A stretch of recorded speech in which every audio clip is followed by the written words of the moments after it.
Tonight's story is about Bram Mercer, a millionaire cowboy and single father who finds a freezing nurse alone in a snowstorm outside his ranch. But when he brings her inside, he discovers she is carrying a secret tied to his past, and their dangerous journey slowly turns into a powerful love story built on trust, courage, and healing. Before we continue, tell us in the comments where are you watching from. Bram Mercer found her beside the north fence just after midnight, where the snow blew sideways across the fields and turned the ranch lights into pale ghosts. He had gone out because one of the horses kept striking the stall door, nervous in a way Bram had learned not to ignore. Since his wife passed 3 winters earlier, he trusted quiet signs more than loud ones. A restless animal, a strange track in the snow, a feeling in his chest that something was wrong. Then he saw the woman. She was half kneeling near the fence post, one hand locked around a black medical bag, the other pressed against her ribs as if every breath had to be earned. Her coat was thin, city-made, useless against Montana cold. Snow clung to her dark lashes. Her lips trembled, but her eyes were sharp, frightened, and stubborn. Bram carried her into the mudroom of the ranch house without waiting for permission. Inside, the house was warm and low-lit. A little pink backpack hung by the door. A child's drawing of a horse was taped beside the kitchen calendar. Talia noticed everything, even through the cold, especially the signs of a child. "You're a father," she whispered. "Single father," Bram said, pulling blankets from the bench. "And right now, you're a patient." "I'm a nurse." "Then you know you're not winning this argument." That almost made her smile. "Almost." Bram moved with quiet control, not the polished confidence of rich men who liked being seen, but the calm of someone who had repaired fences in storms, delivered foals at dawn, and held a feverish child through the night. People in town knew Bram Mercer as the millionaire rancher who owned Silverline Creek, but inside his home, he was just a father trying not to wake his 7-year-old daughter. Talia's medical bag slipped from her frozen fingers. Bram reached for it. Her hand caught his wrist with surprising force. "No." He stopped immediately. "I won't open it," he said. Her breathing shook. "Promise." "I promise." And that mattered to her. He could see it in the way her eyes searched his face, looking for greed, curiosity, danger. She found none of those. Only concern. A sound came from upstairs. A small voice. "Dad?" Bram looked toward the staircase. His daughter Linny stood in her oversized sweatshirt, holding a stuffed rabbit by one ear. Her hair was messy from sleep, her eyes wide with worry. "Go back to bed, sweetheart," Bram said gently. But Linny looked past him at the woman wrapped in blankets. "Is she hurt?" Talia turned her face away, embarrassed by her weakness. Bram noticed. "She's cold," he said. "That's all." Linny came down 2 steps.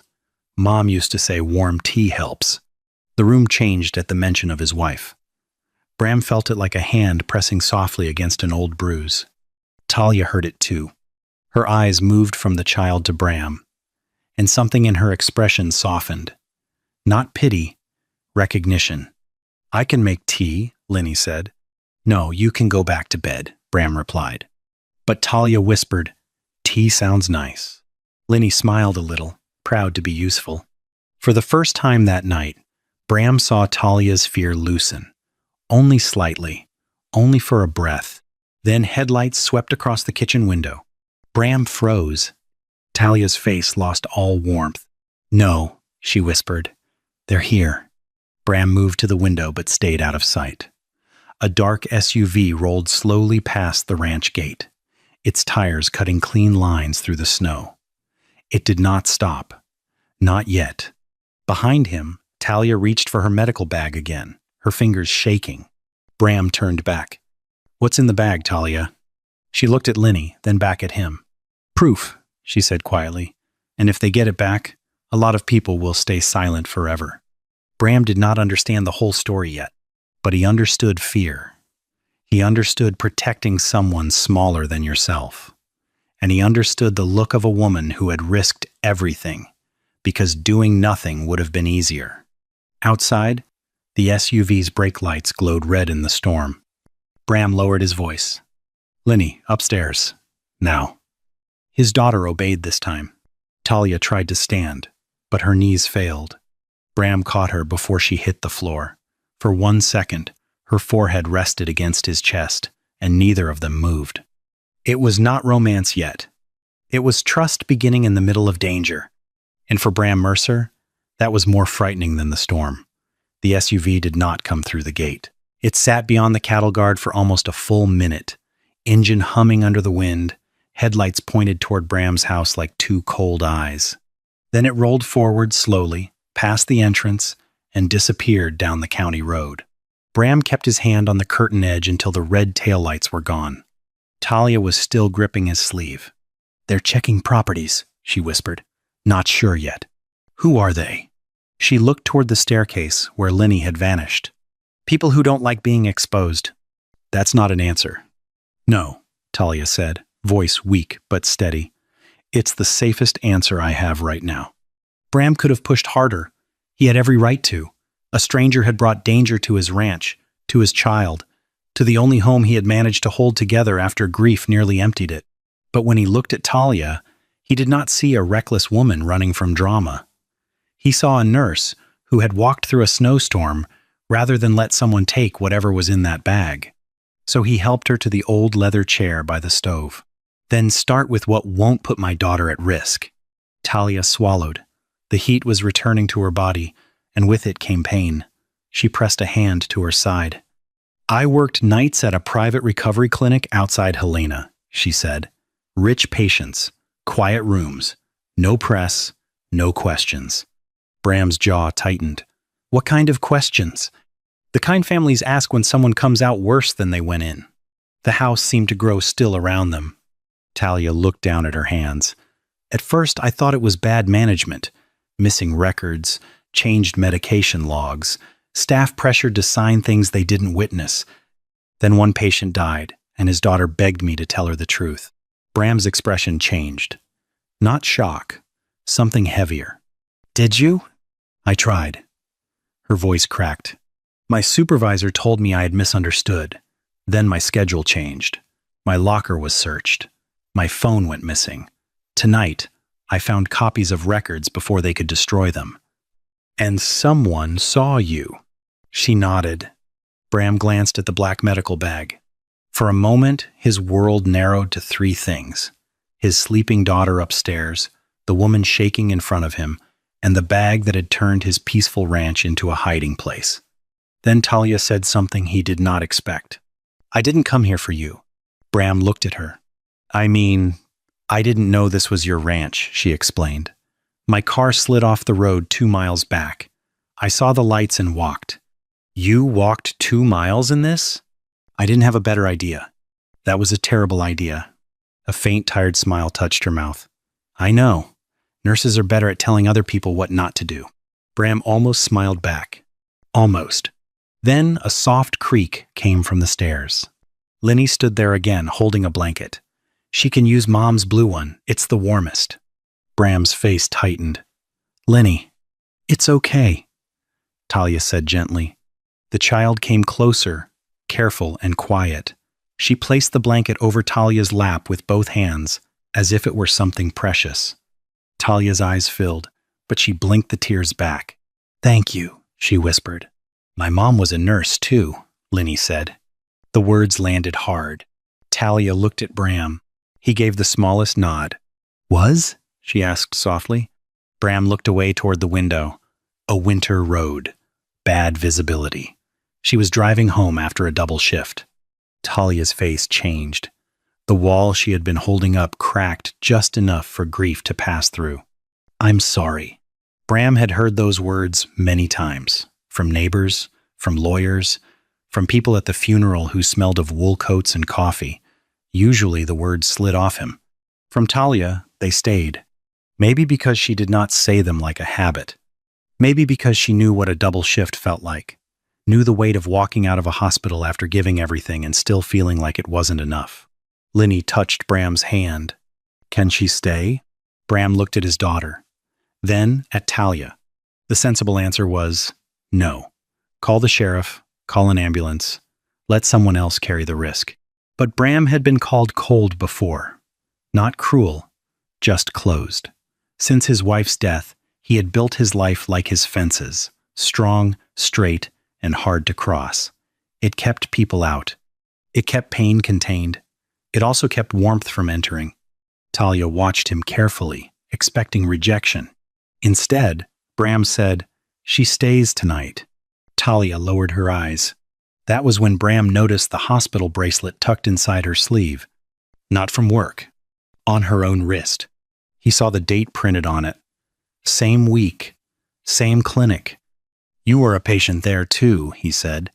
Talia pulled her sleeve down too late. Her silence answered.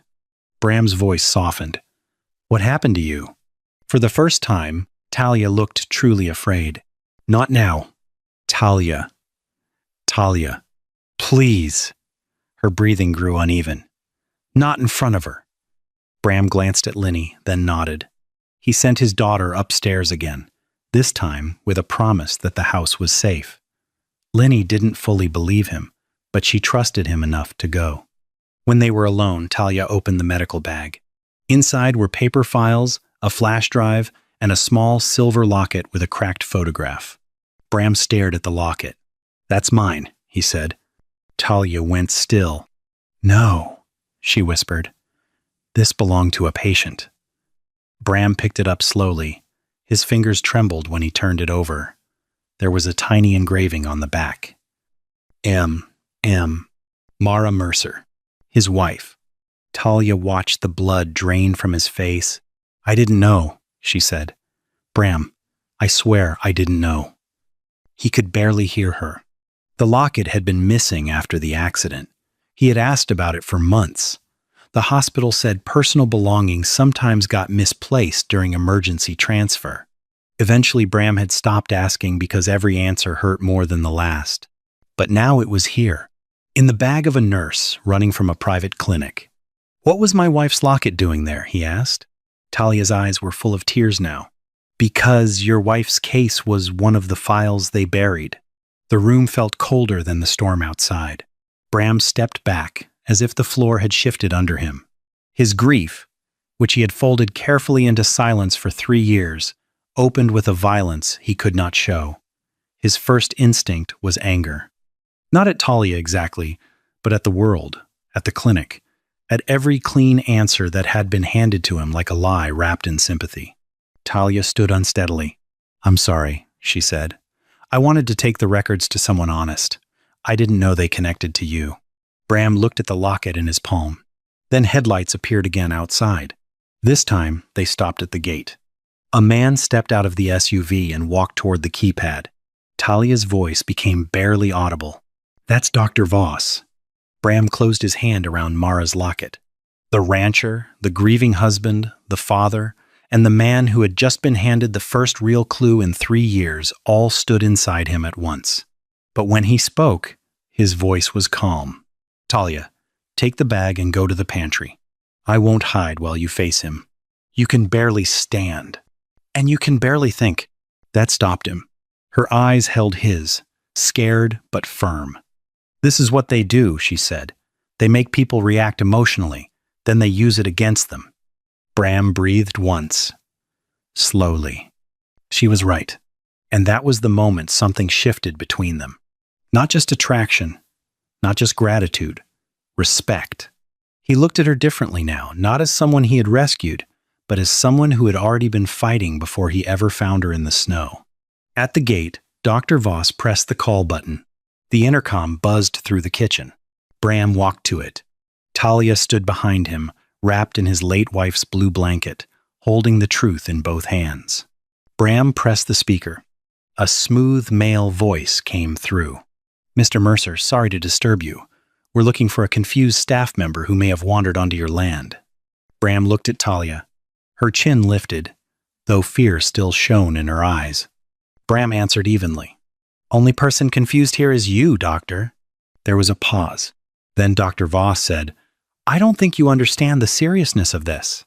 Bram looked down at Mara's locket in his hand. "No," he said, "I'm beginning to." Dr. Voss stood at the ranch gate with snow gathering on the shoulders of his dark coat. Through the intercom, his voice stayed polished. "Mr. Mercer, this is a private medical matter. The woman may be unstable. She removed confidential material from our clinic." Bram watched him through the kitchen monitor. Talia stood beside him now, one hand braced against the counter, the other holding the medical bag. She looked pale, but not broken. Bram could feel her fear, but he could also feel the strength underneath it. "She has a name," Bram said. A small pause. "Then you have seen her." Bram did not answer. Dr. Voss stepped closer to the camera. His smile was thin, professional, almost kind if someone did not know better. "Mr. Mercer, I understand this is inconvenient. Open the gate. Let us handle it quietly, and no one needs to be dragged into something unpleasant." Bram looked at Mara's locket in his palm. For 3 years, he had blamed weather, bad timing, and cruel chance for his wife's death. He had accepted grief because grief was easier than suspicion. But now, standing in his kitchen with his daughter asleep upstairs and Talia fighting to stay upright beside him, he understood something painful. Silence had protected the wrong people. He pressed the intercom again. "You're not coming onto my property tonight." Dr. Voss's expression changed just enough for Bram to see the man behind the calm voice. "Then you're making yourself involved." "I already was." Bram ended the call. The kitchen went quiet except for the storm tapping hard against the windows. Talia exhaled like she had been holding her breath for years. "He'll try another way," she said. "I know. He has money. Lawyers. People who owe him favors." Bram looked at her, and for the first time that night, the faintest warmth touched his eyes.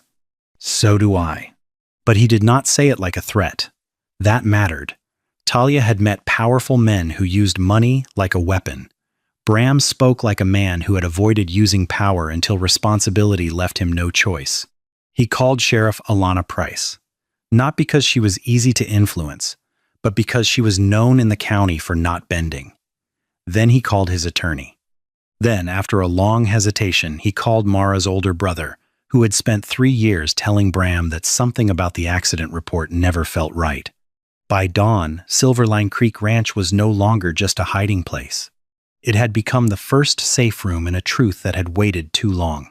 Talia gave her statement at Bram's kitchen table while snow softened the fields outside.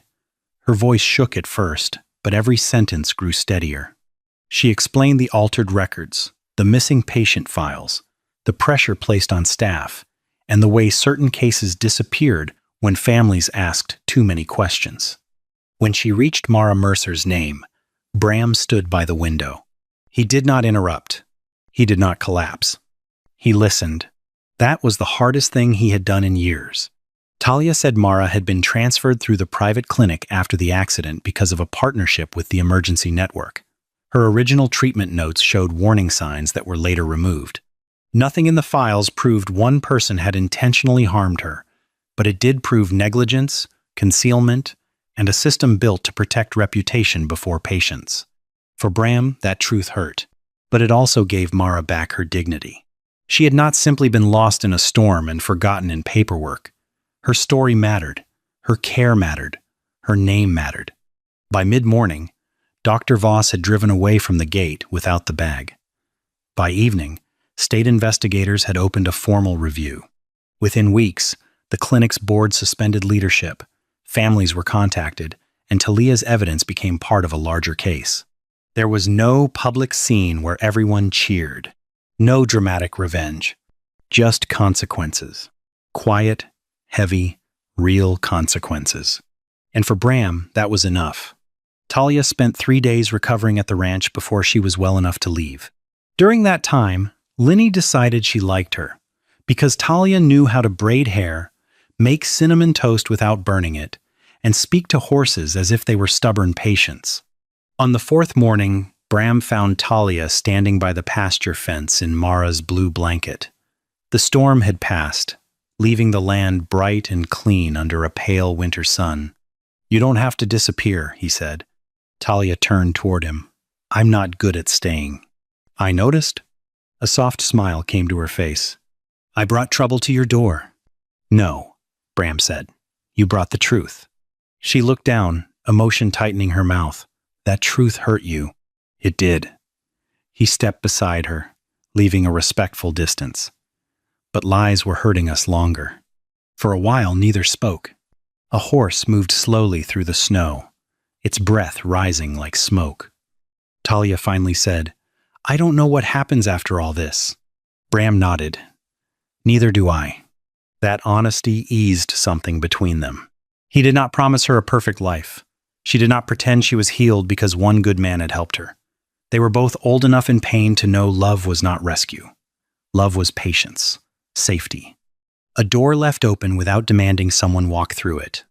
Over the next months, Talia returned often to Silverline Creek. At first, it was because of the case. Then because Linny wanted help with a school health project. Then because Bram kept finding reasons to invite her for supper without making it sound like an invitation. Spring came slowly. The ranch changed color. Snow melted into clear streams. The horses shed their winter coats. Linny laughed more. Bram did too, though the sound surprised him the first few times. One evening, as the sun lowered behind the hills, Talia stood beside Bram on the porch. Linny was chasing fireflies near the fence, her laughter floating through the warm air. Talia glanced at Bram. "Your daughter asked me something today." "That sounds dangerous." "She asked if people can have two homes." Bram looked toward Linny, then back at Talia. "What did you tell her?" Talia's eyes were soft now, no longer searching his face for danger. "I told her sometimes home isn't the place you run from." She took a careful breath. "Sometimes it's the place where you finally stop running."